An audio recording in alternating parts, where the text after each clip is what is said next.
प्यारे बच्चों, नमस्ते, गुड मॉर्निंग, सत श्री अकाल। हम लोग एक बार फिर से आज सर्शन रीजन की सीरीज़ में इकट्ठा हुए हैं और आज आपका लास्ट सर्शन रीजन का टेस्ट था इस नीट के पहले। और हमें पूरी उम्मीद है कि आपको ये सीरीज़ फ़ायदेमंद रही होगी, आपका कॉन्फिडेंस बढ़ा होगा, इसको करने के तरीके आ गए होंगे। और जैसा कि आप सब लोग जानते हैं, ये सब हमारे डॉक्टर सिंह सर के सौजन्य से हो रहा है। You people are very lucky. कभी कभी हमें जलन होती है आपसे कि हम लोगों को ऐसे मेंटर ही नहीं मिले कि जो बच्चे कहें वो सब कर दें। आप लोग जो कहते हो वो तुरंत कह देते हैं और अभी भी कुछ कह दोगे तो वो नीट के पहले करवा देंगे। उनका मोटो ही है, पढ़ने का अधिकार सबको, डॉक्टर बनने का अधिकार भी सबको। और पूरी न्यू लाइट का ये मोटो है और उसी कार्यक्रम के तहत ये सब आपको मिल रहा है। तो चलिए आज के टेस्ट पे चलते हैं। और ये तो फॉर्मेट है हमारा। हम लोग पहले क्वेश्चन पे आते हैं। बहुत बढ़िया क्वेश्चन है और आज का क्वेश्चन भी अच्छे थे काफ़ी। कहते हैं कि a body is lying on A horizontal rough surface. तो ये मान लीजिए कोई हॉरिजॉन्टल रफ सरफेस है, रफ है। और इम्पॉर्टेंट चीज़ क्या है कि ये रेस्ट में है और एक ब्लॉक इस पे रखा हुआ है।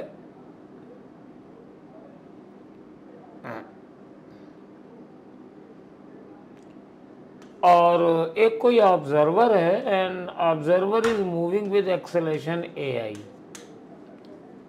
A body is lying at rest. ये बॉडी है, ब्लॉक हमने कह दिया था। Body is lying at rest, rough horizontal surface है। A person accelerating with acceleration AI, A is a positive constant and I is the unit। तो suppose ये x axis है और ऑब्जर्वर ऐसे जा रहा है। With respect to him, the block experience a kinetic friction। तो इनका कहना यह है कि ये ब्लॉक अगर चल रहा है, ये ऑब्जर्वर चल रहा है, तो इसको ये ब्लॉक भी चलता हुआ दिखेगा। तो एक काइनेटिक फ्रिक्शन भी इस पे लगेगा, क्योंकि रफ सरफेस पे अगर बॉडीज चलती हैं तो काइनेटिक फ्रिक्शन लगता है। तो बेटा ये सरासर गलत है, ये नहीं लगेगा। अगर ये ब्लॉक चल रहा है तो इसके रेस्पेक्ट में तो इस पर एक स्यूडो फोर्स लग जाएगा MA और वही इसको एक्सेलरेशन दे देगा, फ्रिक्शन नहीं लगेगा। तो पहला वाला स्टेटमेंट रॉन्ग है, तो देयरफॉर डी ऑप्शन मेरा सही होगा। ये रॉन्ग स्टेटमेंट है।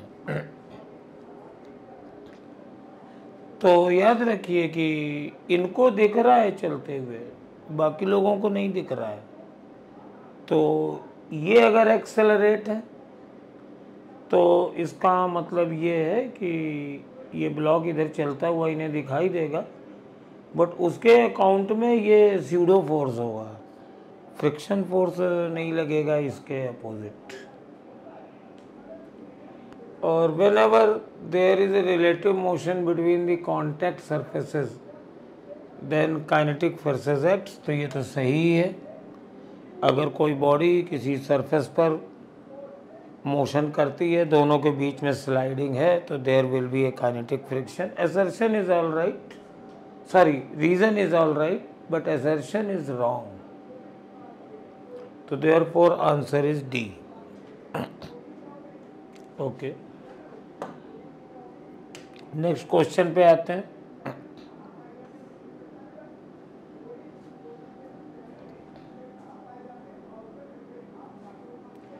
A charged particle undergoes uniform circular motion in a uniform magnetic field। तो चलिए जो जो कहता है बना लेते हैं। ये कोई यूनिफॉर्म मैग्नेटिक फील्ड है, बना देते हैं कुछ, मान लीजिए। और इस पे कोई एक बॉडी सर्कुलर मोशन कर रही है। The only force acting on the particle is that exerted by uniform magnetic field.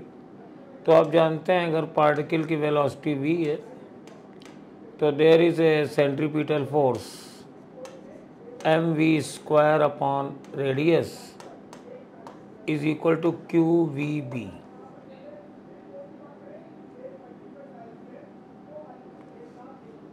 If now the speed of the same particle is somehow doubled, ये डबल कर दी, मतलब सपोज ये वाली वेलोसिटी v से change होकर के डबल हो गई,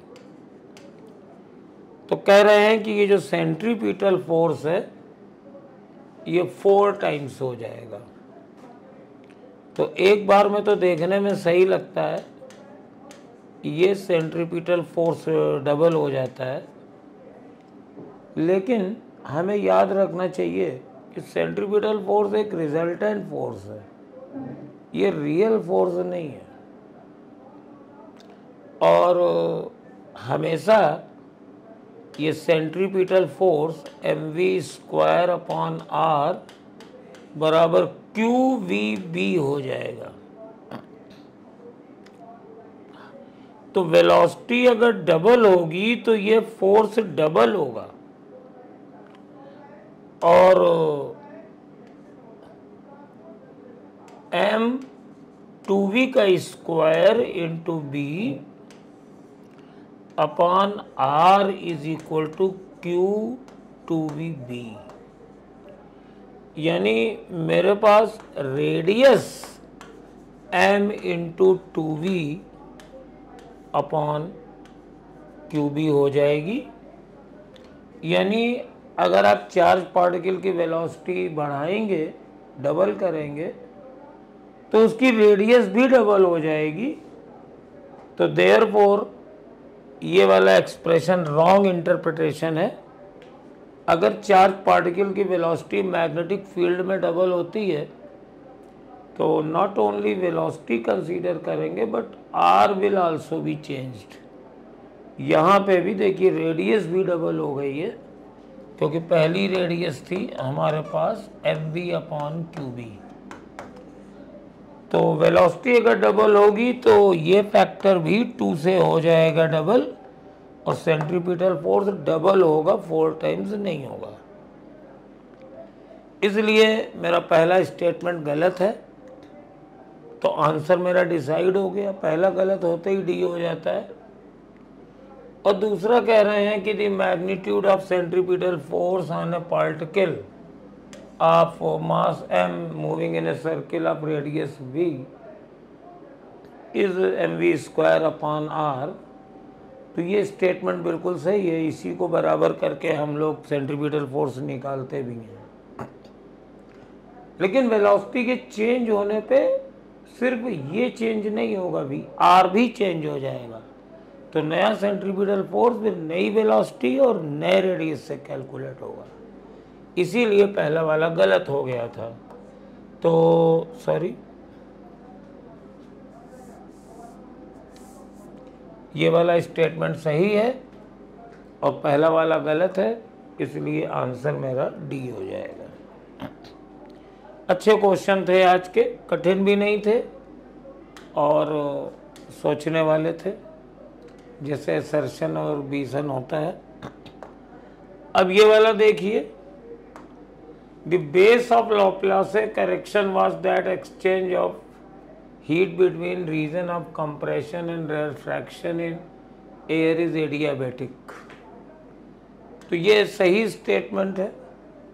न्यूटन ने कहा था कि जब साउंड चलती है और कंप्रेशन और रेयरफ्रैक्शन बनते हैं, तो ये जब कंप्रेशन और रेयरफ्रैक्शन बनते हैं, पहले यहाँ कंप्रेशन था तो यहाँ रेयरफ्रैक्शन बनेगा, यहाँ रेयरफ्रैक्शन था तो यहाँ कंप्रेशन बनेगा।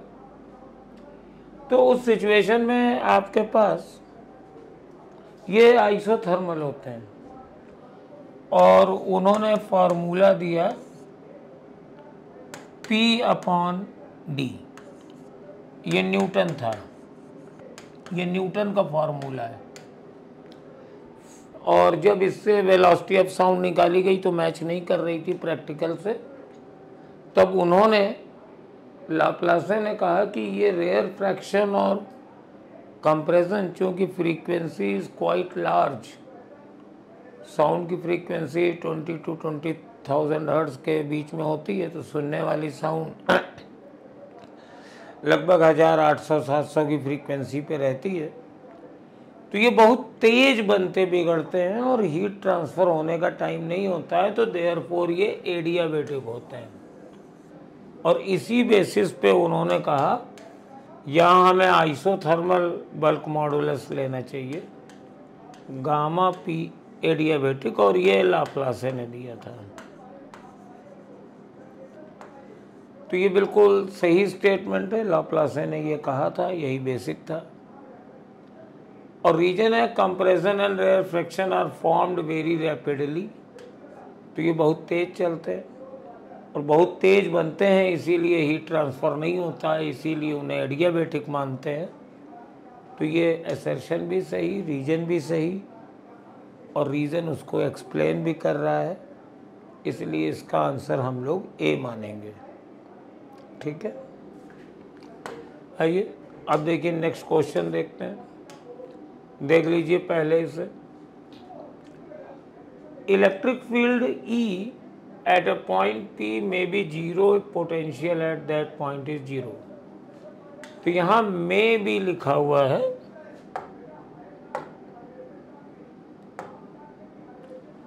तो ये स्टेटमेंट सही है। Suppose these are charge particles, यहाँ पर हम Q एग्जाम्पल से समझा रहा हूँ, यहाँ मैं QQ ले सकता हूँ। सेंटर पर अगर फील्ड निकालें तो इसकी फील्ड इधर होगी, उतनी ही इसकी इधर होगी, इसकी इधर होगी। ये E बराबर 0 है और V बराबर 0 नहीं होगा अगर ये वाली डायगोनल a/√2 है आदि, तो V हो जाएगा 4K Q/a/√2। और एक एग्जाम्पल और लेते हैं। सपोज ये QQ है, ये -Q है, तो यहाँ पर इसकी फील्ड ऐसे, इसकी फील्ड ऐसे, इसकी फील्ड ऐसे, इसकी फील्ड ऐसे, E नॉट इक्वल टू 0 है, बट V दो पॉजिटिव हैं दो नेगेटिव हैं, 0 है। And let us consider one more. Suppose ये QQ है और ये -QQ है, और अब सेंटर पर फील्ड निकालें तो इलेक्ट्रिक फील्ड कैंसिल, E भी 0 है और V भी 0 है। तो लब्बुल हुआ अब ये निकला कि at a certain point electric field 0 है या नहीं और पोटेंशियल 0 है या नहीं, that depends upon configuration of the charges and their magnitudes। तो अगर किसी पॉइंट पर E 0 है तो we cannot say V will must be 0, और V 0 है तो E भी 0 होगा। मे भी 0 सही चल सकता है, तो अगर यहाँ मस्ट लगा होता तो ये रॉन्ग था। मे लगा है तो यस, अगर पोटेंशियल 0 है तो E 0 हो सकता है, तो मे के केस में ये सही है। मस्ट होता तो ये गलत था। आप कहेंगे E बराबर dV/dx होता है, यस।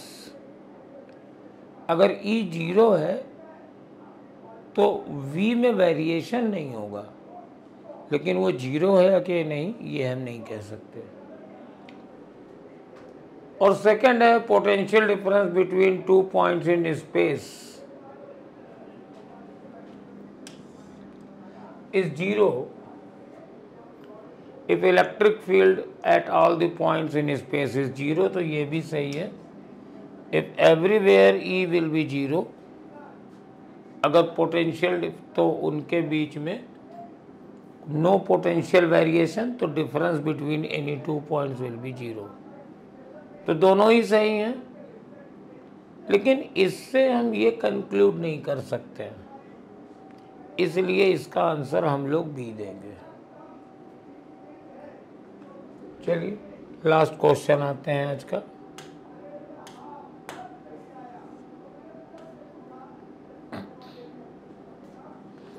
और इसमें ये कह रहा है कि दो स्टोन हैं, दोनों को सेम पॉइंट पर सेम स्पीड से फेंक दिया गया, लेकिन एक को θ1 पे फेंका गया और एक को θ2 पे फेंका गया। स्पीड सेम है, तो इसकी ट्रेजेक्ट्री कुछ होगी, इसकी ट्रेजेक्ट्री कुछ होगी। और मैं आपको बताऊं कि कोलिजन के लिए ज़रूरी है कि अगर वो किसी से में कोलाइड करते हैं तो उनके हॉरिजॉन्टल और वर्टिकल डिस्प्लेसमेंट बराबर होने चाहिए।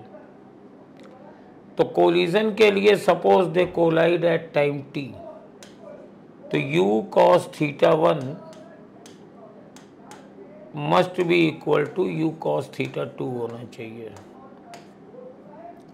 tt है, tt कट जाएगा, but u are same and θ1 and θ2 are different, तो ये कभी भी बराबर नहीं होंगे।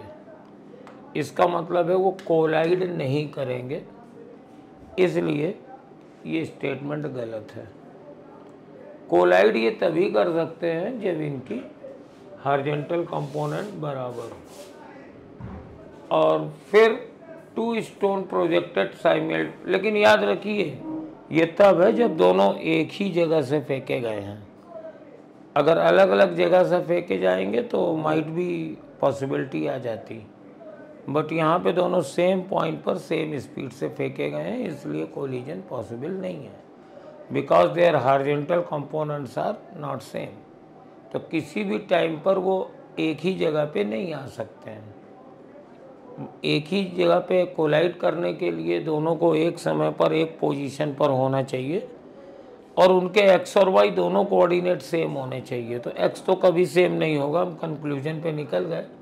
तो might be they are at same vertical line, but this is not collision. एक ऊपर होगा, एक नीचे होगा।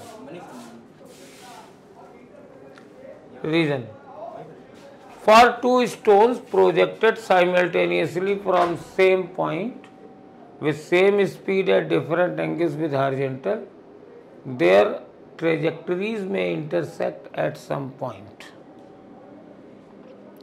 तो ट्रेजेक्ट्री की कहानी ये है कि वो सेम हो सकती है, इंटरसेक्ट कर सकती है। रीज़न ये है कि ट्रेजेक्ट्री इंटरसेक्ट करने का मतलब नहीं है कि दोनों पार्टिकल एक ही समय पर यहाँ पर हों। तो ट्रेजेक्ट्री तो कहीं ना कहीं इंटरसेक्ट कर सकती है, बट कोलिजन नहीं पॉसिबल है। तो असर्शन सही है, रीजन असर्शन गलत है, आंसर डी हो जाएगा। और इसमें फिर सही गलत सोचने का सवाल नहीं होता है। तो बच्चों ये थी हमारी एक छोटा सा प्रयास। हम लोगों ने 9 टेस्टों के माध्यम से आपको असर्शन रीजन की प्रैक्टिस कराने की कोशिश की, और आई होप कि अब आप असर्शन रीजन के क्वेश्चंस अपने नीट के एग्ज़ाम में अगर वो आते हैं तो बेटर करेंगे, आपको अच्छा फील हो रहा होगा। Thanks for watching our series. Thanks to Dr. Singh sir to launching this type of series on the demands of the students। और मेरा और पूरी न्यू लाइट की टीम से आपको बहुत बहुत शुभकामनाएं और आशीर्वाद। Thank you. हेलो बच्चों, तो आइए स्टार्ट करते एक और नया सेशन असर्शन रीजन का। यह आपका लास्ट है बेटा। इससे पहले आपने काफ़ी सारे AR किए हैं और आपको काफ़ी फायदा भी हुआ होगा। तो जैसा कि सिंह सर का मिशन है, अब पढ़ने का अधिकार सबको, डॉक्टर बनने का अधिकार भी सबको। तो इसी मिशन के तहत AR सीरीज चल रही है, आप अच्छे से उसको सॉल्व कर रहे हैं बेटा, और काफी इंप्रूवमेंट भी हुआ होगा। तो चलिए स्टार्ट करते हैं पहले क्वेश्चन से। बेटा आपने पेपर दिया होगा, मैं आपको पहला क्वेश्चन कराता हूं। आइए,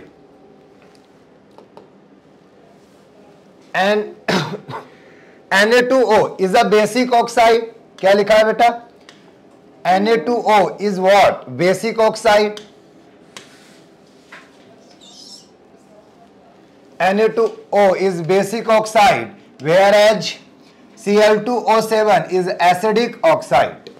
ऐसा बच्चों एक्चुअली बोला क्या जाता है कि जब आप पीरियोडिक टेबल में लेफ्ट टू राइट मूव करते हैं तो बच्चों एसिडिक कैरेक्टर बढ़ता है। लेकिन मेरी पूरी बात सुनिए बेटा, आपको यह जानना है कि जो आपके मेटल के ऑक्साइड होते हैं, मेटल के ऑक्साइड वो नेचर में जनरली बेसिक होते हैं और नॉन मेटल के ऑक्साइड जो होते हैं वो आपके एसिडिक होते हैं। तो देखिए ये जो आपका सोडियम है ये मेटल है और क्लोरीन आपका नॉन मेटल है, तो क्लोरीन का जो ऑक्साइड होगा वो एसिडिक होगा और बेटा सोडियम का जो ऑक्साइड होगा वो कैसा होगा, बेसिक होगा। इतनी बात समझ में आई? तो बात तो सही लिखी है, मतलब ये एसिडिक है और ये क्या है, बेसिक है बेटा। Next, element on extreme left from basic oxides whereas element on extreme right from acidic oxide। बेटा जो लेफ्ट में रखे गए हैं आपके एलिमेंट, दैट इज मेटल की बात कर रहा है, तो बच्चों जैसे ये लेफ्ट है ये आपका राइट है, तो जो लेफ्ट में रखे गए हैं वो क्या होंगे, आपके बेसिक ऑक्साइड होते हैं जनरली, और जो राइट में रखे गए इस साइड में दैट इज नॉन मेटल वो आपके कैसे होते हैं बेटा, एसिडिक इन नेचर। तो बात तो सही है बेटा, और एक्सप्लेन भी कर रहा है ये इस वजह से एसिडिक है बिकॉज ये आपका राइट में रखा गया, दैट इज अगर आप लेफ्ट टू राइट मूव करेंगे पीरियोडिक टेबल में तो ऑक्साइड में एसिडिक कैरेक्टर इंक्रीज करता है। तो बात सही है, आइए रीजन पढ़ लेते हैं।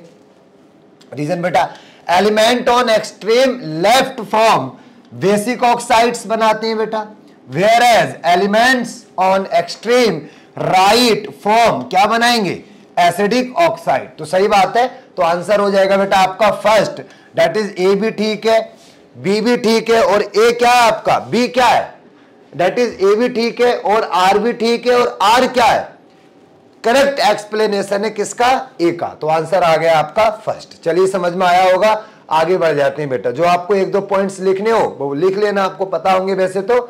चलिए बेटा अगला क्वेश्चन, क्वेश्चन नंबर 2।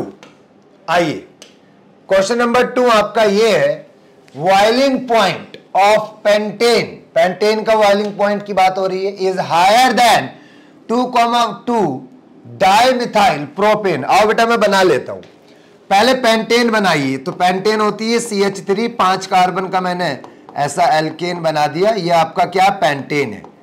और बच्चों दूसरा क्या है, 2,2 डाइमिथाइल प्रोपेन। तो आपका प्रोपेन आपको बनाना है बच्चों, 2 कार्बन यहां पर CH3 और ऐसा CH यहां लगा है CH3 और ऊपर लगा है CH3, इसका नाम क्या हो गया बेटा, IUPAC नाम 1, 2, 3, तो 2,2 डाइमिथाइल और रूट वर्ड प्रोपेन, ये हुआ। तो बच्चों कह रहा है क्या इसका बॉइलिंग पॉइंट ज्यादा है, तो आइए मैं बताता हूं। अगर नंबर ऑफ कार्बन सेम हो जाए बेटा, तो अगर नंबर ऑफ कार्बन सेम है तो आपका जो बीपी होता है that is boiling point is inversely proportional होता है ब्रांचिंग के।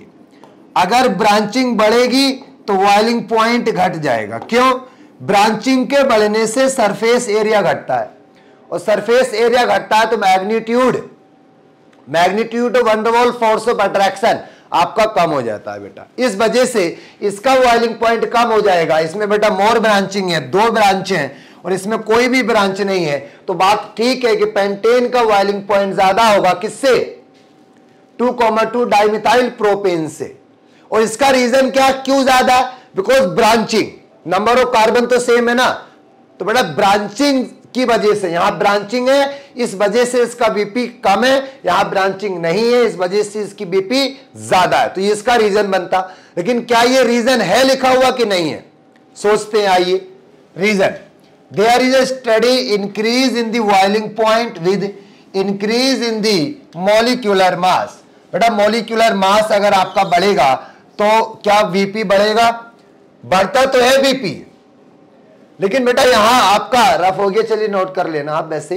तो बच्चों बीपी आपका बढ़ता तो है मॉलिक्यूलर मास बढ़ने से, लेकिन यहां तो नंबर ऑफ कार्बन सेम है ना, 5 कार्बन है, तो यहां नंबर ऑफ कार्बन बढ़ने की वजह से बीपी इंक्रीज नहीं हुआ है, बल्कि आपका ब्रांचिंग होने की वजह से 2,2 डाइमिथाइल प्रोपेन में ब्रांचिंग होने की वजह से बीपी कम हो गया। बात समझ आई?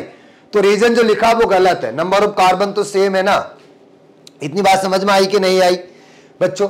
मतलब रीजन लिखा सही है, अरे सुनो दोबारा, एक्सप्लेनेशन नहीं कर रहा है, मतलब इसका ये रीजन नहीं है, ये बात ठीक है, रीजन वाली बात ठीक है, बट एक्सप्लेनेशन ए को नहीं कर रहा है, एक्सप्लेन नहीं कर रहा है ए को एक्सप्लेन तब करता जब बोलता है कि BP inversely proportional to branching, that is इसमें ब्रांचिंग ज्यादा है तो इसका बीपी कम हो गया, तब एक्सप्लेन करता। तो बातें तो दोनों ठीक है, नंबर ऑफ कार्बन अगर अलग अलग है तो नंबर ऑफ कार्बन जितने ज्यादा होंगे बेटा बीपी उतना ज्यादा होगा, तो बात रीजन भी ठीक है, लेकिन बेटा करेक्ट एक्सप्लेनेशन नहीं है। तो आंसर क्या होगा? आंसर होगा आपका second, that is A and R are correct, but R is not the correct explanation of A. बात समझ आई इतनी? आइए आगे बढ़ जाते हैं। अब अगला क्वेश्चन बेटा, क्वेश्चन नंबर 3 देख लीजिए। आइए ये है क्वेश्चन, आइए मैं आपको पढ़ाता हूं। लिखा the relative ease of dehydration of alcohol follow the following order. क्या? Tertiary, secondary, primary. बेटा डिहाइड्रेशन क्या होता है पहले समझा देता हूं। आइए मैं एक एग्जांपल ले लेता हूं। मैंने मान लीजिए ये बनाया एल्कोहल CH3 और ये मैंने बनाया 2 डिग्री एल्कोहल, और बेटा इसकी रिएक्शन अगर मैं H2SO4 कॉन्क H2SO4 से करा दूं तो बच्चों यहां से आपका H+ मिलता है, ये H+ सीधा अटैक करेगा, जैसे ही H+ अटैक करेगा ये OH2+ हो जाएगा, बिकॉज यहां पर अपने लोन पेयर ये डोनेट कर देगा इस खाली जगह में, तो H2+ और ऑक्सीजन पर नेगेटिव पॉजिटिव चार्ज बेटा लेस स्टेबल होता है, तो ये इतना हट जाएगा, यहां से वाटर रिमूव हो जाएगा और यहां आएगा प्लस, तो बेटा आपका बनेगा CH3 और CH और CH3+।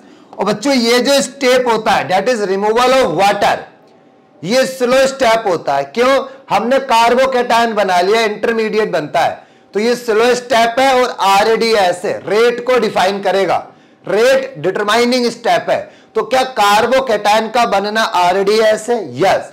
ये जितना ज्यादा स्टेबल कार्बोकैटायन बनेगा डिहाइड्रेशन का रेट उतना ज्यादा होगा, रिमूवल ऑफ वाटर उतनी जल्दी होगा जितना स्टेबल कार्बोकैटायन बनेगा। बात समझ में आई? तो बच्चों इसका मतलब है कि ये 2 डिग्री है, अगर मैं 3 डिग्री लेता तो सबसे ज्यादा स्टेबल कार्बोकैटायन बनता among 1 degree 2 degree and 3 degree में बात कर रहा हूं मैं, बेंजाइल या बैक बॉन्डिंग की बात नहीं हो रही है। 1 डिग्री 2 डिग्री 3 डिग्री में सबसे ज्यादा स्टेबल 3 डिग्री है, तो बेटा क्यों? बिकॉज ये RADS है, जितना ज्यादा स्टेबल कार्बोकैटायन बनेगा रेट उतना फास्ट हो जाएगा डिहाइड्रेशन का, मतलब ये सही लिखा हुआ है। बात समझ आई? यो भी जो लिखा है बेटा ये कैसा है आपका? सही लिखा है।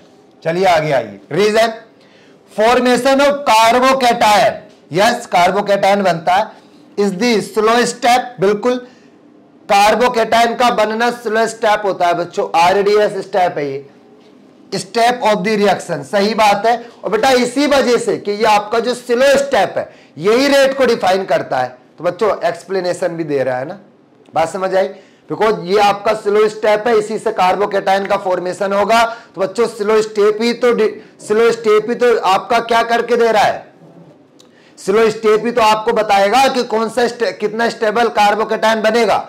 अगर ये 2 डिग्री बना, अगर 3 डिग्री बनता तो रेट और ज्यादा होता, तो सबसे ज्यादा रेट होता है बेटा डिहाइड्रेशन का 3 डिग्री 2 डिग्री और सबके बाद में 1 डिग्री। बात समझ आई? चलिए तो आइए बेटा दोनों ठीक है और एक्सप्लेन भी कर रहा है, मतलब आंसर इसका भी कौन सा होगा बेटा? फर्स्ट आंसर हो जाएगा। कितनी बात समझ आई? चलिए आगे बढ़ जाते हैं बेटा, ये आपको समझ में आया होगा। नेक्स्ट तो बेटा अगर मैं ऑर्डर लिखना चाहूं, चलो लिख देता हूं। सबसे ज्यादा stable 3 degree, then 2 degree, rate of dehydration, ये किसका ऑर्डर मैंने लिख दिया? Rate of dehydration, rate of what? Dehydration, ये डिहाइड्रेशन का रेट है। चलिए आगे चलते हैं। क्वेश्चन नंबर 4 आइए, लिखा हुआ है the amount of BOD in the water is a measure of amount of organic material in the water. Yes बेटा BOD क्या है? BOD क्या है बेटा? आपका बीओडी इज द वाटर, आपका the amount of BOD in the water is measure of the amount of organic material in the water. कई बार मैंने आपको बताया भी बेटा, डिस्कशन में इधर उधर कहीं ना कहीं कई बार बताया हूं मैं। तो बच्चों ये तो आपको सारी दुनिया जानती है, 10th क्लास में आपको बीओडी की डिग्री याद हो जाती, बीओडी की डेफिनेशन याद हो जाती होगी। बात समझ आई? हम ये पढ़ लेते हैं reason, clear water has BOD less than 5। बिल्कुल सही बात है, क्लियर वाटर की जो बीओडी है बेटा, जो हम पीते हैं ड्रिंकिंग वाटर, उसकी बीओडी लेस देन 5 होनी चाहिए। जबकि हाईली वाटर, जबकि वेयर एज हाईली वाटर, आपका जो आपका highly water, whereas highly water की थोड़ा सा हट रहा है, अच्छा ये गड़बड़ हो जाता है।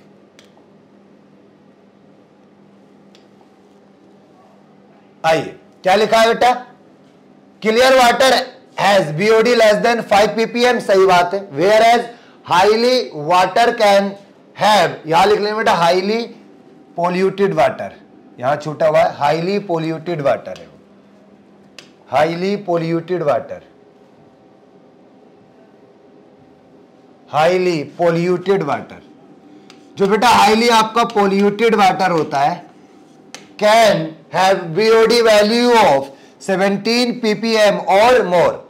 जो आपका पोल्यूटेड वाटर है वो कैसा है बच्चों, आपका उसकी बीओडी कितनी होती है, 17 या 17 से ज्यादा।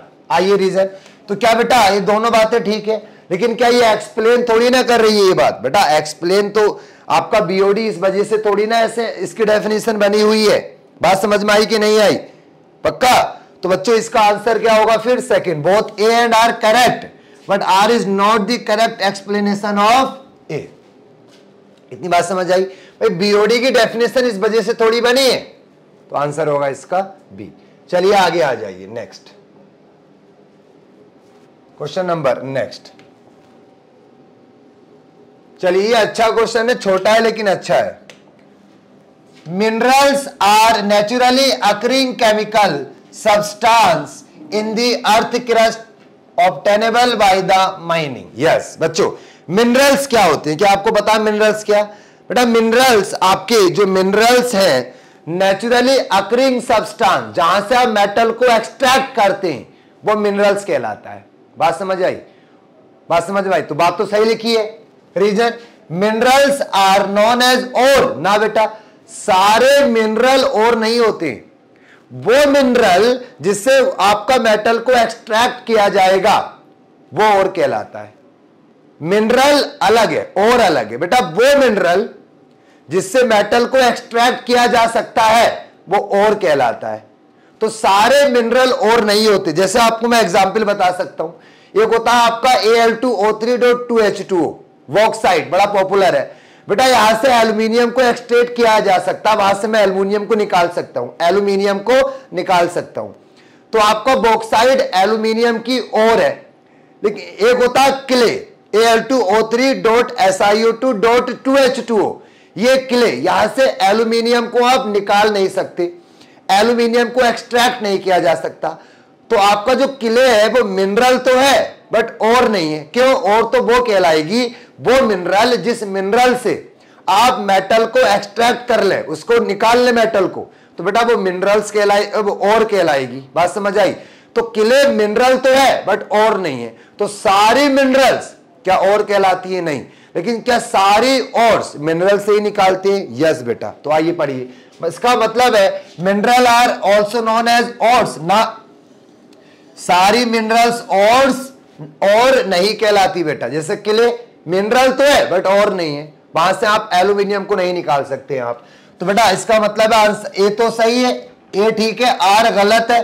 तो A is true but R is false, ये आपका आंसर होगा। बात समझ आई? तो बेटा ये अच्छा क्वेश्चन था, थोड़ा सा आप इसमें गलती कर सकते थे। चलिए, तो बेटा ये आपने अच्छे से डिस्कस किया होगा। तो बाकी बातें अब तो खैर एआर सीरीज खत्म हो गई है। तो बेटा आप इनको अगर आपने सारा अच्छे से किया है तो काफी बेनिफिट होगा, बिकॉज मैंने वही क्वेश्चन लिए हैं इसमें जो एआर में बनने के चांस काफी रहता है। देखिए एआर हर टॉपिक से नहीं बनाया जा सकता अच्छे से, या हर चैप्टर से नहीं बनाया जा सकता अच्छे से। बात समझ आई? कुछ है सेलेक्टेड टॉपिक जहां से एआर आपका बनाया जा सकता है। तो मैंने उन्हीं टॉपिक्स को कवर किया बेटा, तो आपने बहुत अच्छे से ये क्वेश्चन सॉल्व किए होंगे। तो चलिए बाकी बातें फिर कभी करेंगे। तो थैंक यू, धन्यवाद।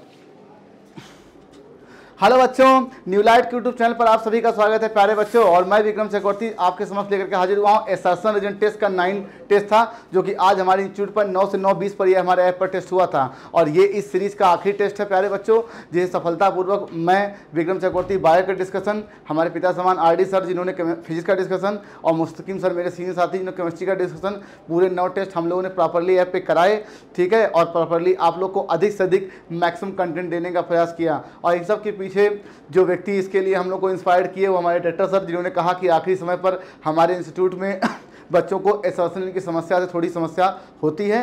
और आप ही लोग के कमेंट थे, इसलिए इसमें स्टार्ट किया गया था। ये आखिरी टेस्ट था और इसका डिस्कशन आज मैं आपके सामने करने वाला हूँ। शिक्षा का अधिकार सभी को, पढ़ने का अधिकार सभी को, आप देख सकते हैं।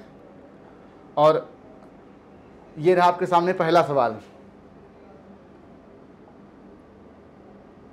ठीक है। तो बच्चों आप देख सकते हैं पहला सवाल आपके सामने, कुछ नहीं, phenyl ketonuria is a good example of pleiotropy. आपको पता है कि फिनाइल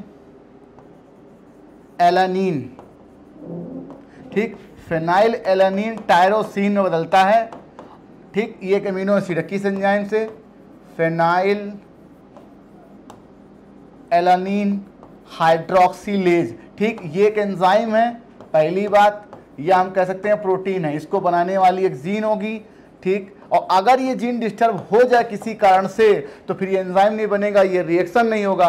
और जब ये रिएक्शन नहीं होती तो वही बीमारी पैदा होती जिसे हम किसके नाम से जानते हैं? Phenyl ketonuria. तो प्यारे बच्चों, तो इसका मतलब एक सिंगल जीन डिस्टर्ब हुई, लेट अस सपोज, मैं क्या बता रहा हूँ, सिंगल जीन डिस्टर्ब हुई जिससे आपको ये रिएक्शन नहीं हुआ, फिनाइल कीटोन्यूरिया नाम की बीमारी हो गई। लेकिन इस बीमारी में जो फिनोटाइप आते हैं बच्चों, वो मेंटल रिटार्डेशन, ठीक है, और हेयर फॉल, स्किन पिगमेंटेशन, ठीक है, रिडक्शन इन हेयर होता है, हेयर फॉल भी हो जाता है, और स्किन पिगमेंटेशन और मेंटल रिटार्डेशन। इसका मतलब एक जीन डिस्टर्ब हुआ बच्चों, ठीक है, एक जीन डिस्टर्ब हुआ है, और mental retardation, reduction in hair और स्किन पिगमेंटेशन, 3 फिनोटिपिक या 3 कैरेक्टर्स हमारी बॉडी में कंट्रोल्ड हुए हैं। और एक जीन जब एक से अधिक फिनोटाइप को कंट्रोल करे, और यही वो घटना, यही वो बिहेवियर जीन का होता जिसे हम प्लियोट्रॉपी के नाम से जानते हैं। लेकिन मेंडल अपने समय में ये कहते थे कि एक जीन केवल एक कैरेक्टर को गवर्न करता है, लेकिन बाद में जब अलग अलग साइंटिस्टों ने चीज़ों को डिस्कवर किया तो मालूम चला कि नहीं भाई, एक जीन एक से अधिक कैरेक्टर को गवर्न कर सकता है। यहाँ पर मेंटल रिटार्डेशन है, रिडक्शन हेयर है, स्किन पिगमेंटेशन है, और यही वो घटना जिसे हम प्लियोट्रॉपी के नाम से जानते हैं। इसका मतलब ये बात तो पता चल गई कि भाई कि phenyl ketonuria is a good example of pleiotropy. लेकिन ऑटोसोमल रिसेसिव है, ये सही है, लेकिन किसी डिजीज का रिसेसिव होना, डोमिनेंट होना उसके प्लियोट्रॉपी को नहीं बताता, क्योंकि जीन का रिसेसिव और डोमिनेंट होना एक अलग बिहेवियर है और उसका प्लियोट्रॉपी शो करना भी एक अलग बिहेवियर है। इसलिए ये इसका करेक्ट एक्सप्लेनेशन नहीं है। That is first answer. अब देखिए, the eye of octopus and are example of, ये तो अब जमाने से याद करते आए कि भाई ये तो वही चीज है कि eye of octopus and mammal are example of analogous structure, ये सही है। और eye of octopus and mammal are not anatomically, इसी को बोलते हैं origin is not, origin not same, इसी को आप बोलते हो origin not same but perform similar function, ठीक। तो इसका मतलब ये सही है और यही एनालोगस की सही डिफिनीशन है। इसके अलावा आपकी बुक में flipper of penguin, flipper of dolphin दिया है, थॉर्न ऑफ बोगनविलिया और टेंडिला कुकुबिटा दिया हुआ है, ठीक है। तो इसी को बोलते हैं origin not same, correct explanation, चौथा आंसर।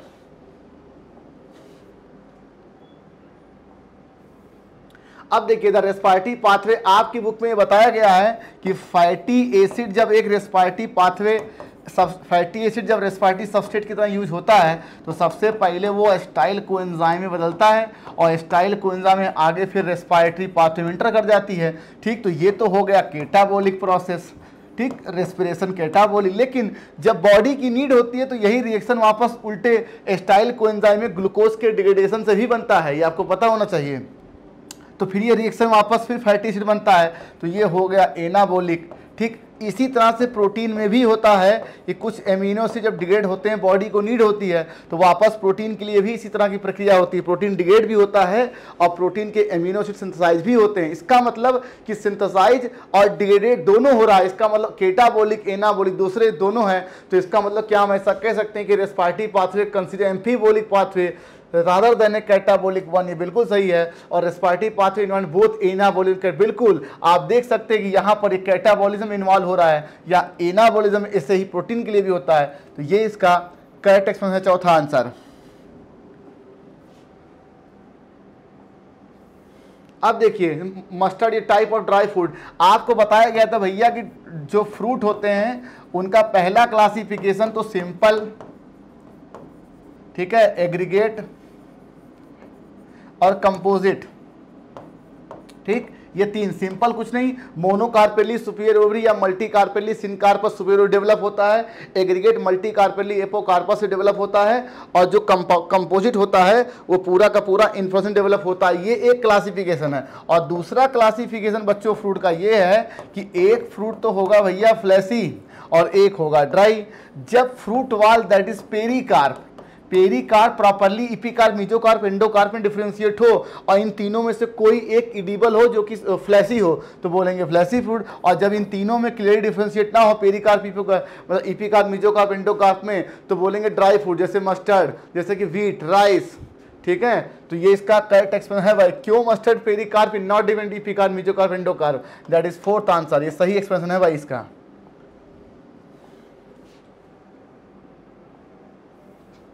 अब देखिए एस्पार्टिक टाइप ऑफ एसिडिक, ये तो नाम में ही दिख रहा है भैया एस्पार्टिक एसिड, ये तो सही है। लेकिन आपकी केमिस्ट्री वाली बुक में ये बात बताई गई है कि अगर मैं ये R मानूं दैट इज CH ये NH2, तो कहते हैं कि एक NH2 और एक CH है तो भाई ये तो न्यूट्रल कंडीशन जाएगा। लेकिन अगर इस R ग्रुप जो कि वेरिएबल होता है 20 एमिनो एसिड में, अगर इसमें NH2 ग्रुप आया किसी भी रीजन से तो NH2 बढ़ेगा तो ये बेसिक की तरफ जाएगा, और अगर इसमें COH ग्रुप आ गया तो ये एसिडिक की तरफ जाएगा। इन दोनों में से अगर मान लीजिए कोई ना हो कि मिथाइल, हाइड्रोजन, CH2OH वगैरह है तो ये न्यूट्रल की तरफ शिफ्ट होगा। तो ये केमिस्ट्री वाली बुक में आपको एक कंसेप्ट बताएगा कि number of amino group is greater than a carboxyl group is shift to basic amino acid, number of carboxyl group is greater than amino group acidic amino acid. तो aspartic acid में क्या होता है, ये आपका जो ये R ग्रुप होता है बच्चों, इसमें आपका CH2COS का नाम का ये ग्रुप आता है, ठीक है।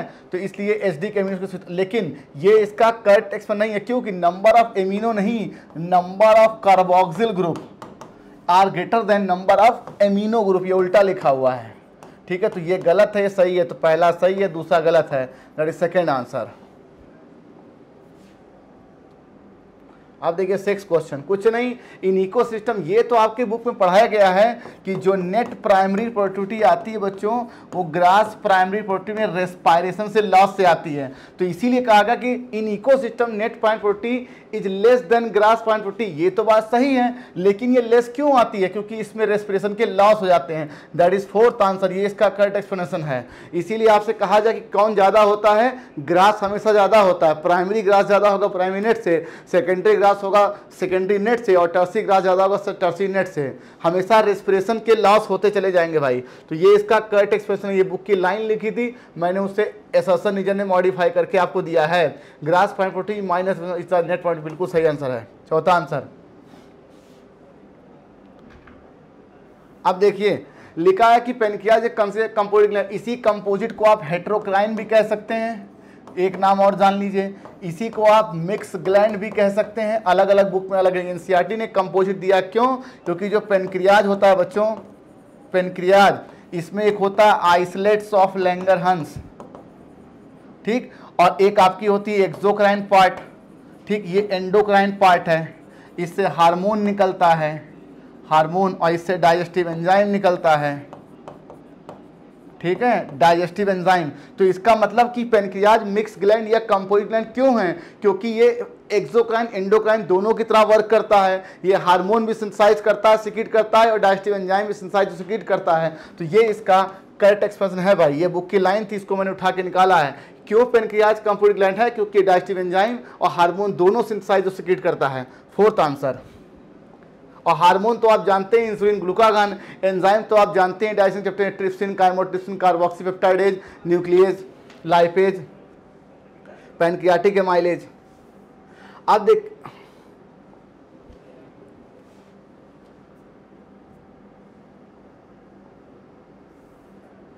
अब देखिए ये आपकी बुक में लिखा हुआ है, जहां जेनेटिक कोड की प्रॉपर्टी लिखी है कि एयूजी कोडॉन है डुअल फंक्शन। ये बिल्कुल से क्यों डुअल फंक्शन, क्योंकि ये कोड भी करता है मेथिओनिन की तरह और act as initiator codon. That is fourth answer, correct explanation. ये आपकी बुक में लिखा है जहां जेनेटिक कोड की प्रॉपर्टी लिखी हुई है कि एयूजी कोडॉन है डुअल फंक्शन। क्यों? क्योंकि ये मेथिओनिन को कोड भी करेगा और इनिशिएटर कोडॉन की तरह काम भी करेगा। चौथा आंसर।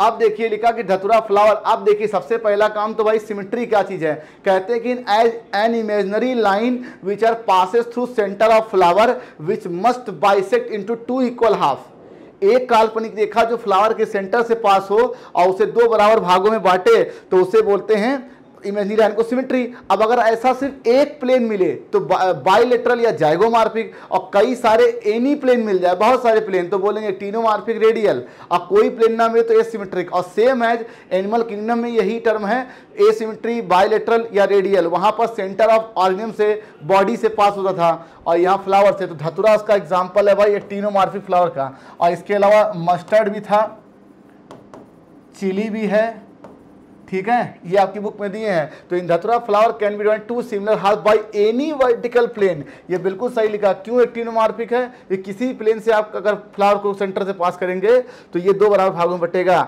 दैट इज ये फोर्थ आंसर। अब देखिए the type of human dentition. अब देखिए ह्यूमन डेंटिशन में आपकी बुक में 3 डिफिनीशन दिए हुए हैं। ह्यूमन डेंटिशन में 3 डिफिनीशन। पहला दिया हुआ है हेट्रोडोंट, ठीक, कहते हैं कि ह्यूमन डेंटिशन के लिए कौन सा टर्म है, हेट्रोडोंट। और दूसरा टर्म लिखा है बच्चों डाइफायोडोंट। और तीसरा एक टर्म दिया है थीकोडोंट। इन तीनों के अपने अपने एक मतलब हैं। तो हेट्रोडोंट ये कहता है कि जब एडल्ट ह्यूमन की आप बात करते हो तो उसमें 32 टीथ होते हैं जो कि 4 प्रकार के होते हैं, इंसीजर, कैनाइन, प्रीमोलर, मोलर। और डाइफायोडोंट ये कहता है कि लाइफ में 2 प्रकार के टीथ आते हैं, एक मिल्की और दूसरा परमानेंट। ठीक, मिल्की में 20 दांत होते हैं, इसमें 32 होते हैं। इसमें प्री मोलर जो होता है वो एब्सेंट होता है। ठीक, और थीकोडोंट ये कहता है कि बोनी कैविटी में आपकी टीथ फिट रहेगी और सराउंडेड बाई गम होगा। ठीक, बोनी कैविटी में टीथ फिट होती है ह्यूमन में और सराउंडेड बाई गम होता है। तो ये थीकोडोंट की डिफिनीशन है। अब क्वेश्चन आपको दिया गया कि ह्यूमन डेंटिशन जो है वो हेट्रोडोंट है। ये बिल्कुल सही है। क्यों हेट्रोडोंट है? क्योंकि 32 प्रकार के टीथ, 32 टीथ हैं जो कि 4 प्रकार के हैं, इसलिए ये इसका करेक्ट एक्सप्लेनेशन है भाई। ये आपका लास्ट क्वेश्चन था। प्यारे बच्चों सेशन कैसा लगा कमेंट बॉक्स में जरूर बताइए। और ये सर्सन रीजन का 9वां टेस्ट आखिरी टेस्ट था जो कि हमारे सीनियर साथी आरडी सर, मुस्तकिम सर ने मेरे साथ काफ़ी अच्छा कमेंट किया। ठीक है, चूँकि मुझसे सीनियर है, उन लोगों का सेशन काफ़ी अच्छा रहा, आप लोग देखा होगा। अब एक बड़ा प्रश्न बच्चों, हमेशा आपके मन में ये बात आ रही है सर 7 तारीख को पेपर आ रहा है, ये आ रहा है, वो आ रहा है। तो जितनी हर दिन आप कह रहे हैं सर 7 तारीख को पेपर आ रहा है, ठीक है, तो पेपर तो बच्चों अपने टाइम से आएगा ही आएगा, उसे रोका थोड़ा जा सकता है। बात को समझिए। इसलिए पेपर दीजिए और बाकी पेपर देके तुम चले आइए, पेपर देके बैठ जाइए। ये नहीं जितना सोचेंगे सर पेपर 7 तारीख को आ रहा है तो पेपर तो अपने टाइम से आएगा। इस समय का चलन किसी के नहीं रुकता बच्चों। बात को समझिए। पेपर दीजिए और फिर चुपचाप आकर रूम में बैठिए। जितना आपको आता था, जितनी आपकी तैयारी है, सिर्फ आपके उतने ही नंबर आते हैं। ज़्यादा पाने की सोचेंगे तो फ्रस्ट्रेशन ज़िंदगी में आएगा। अरे क्या सोचा था क्या हो गया, तो क्या सोचा था क्या हो गया उससे नहीं, जितना किया है सिर्फ उतना ही होता है। Thank you for watching the video. Bye bye.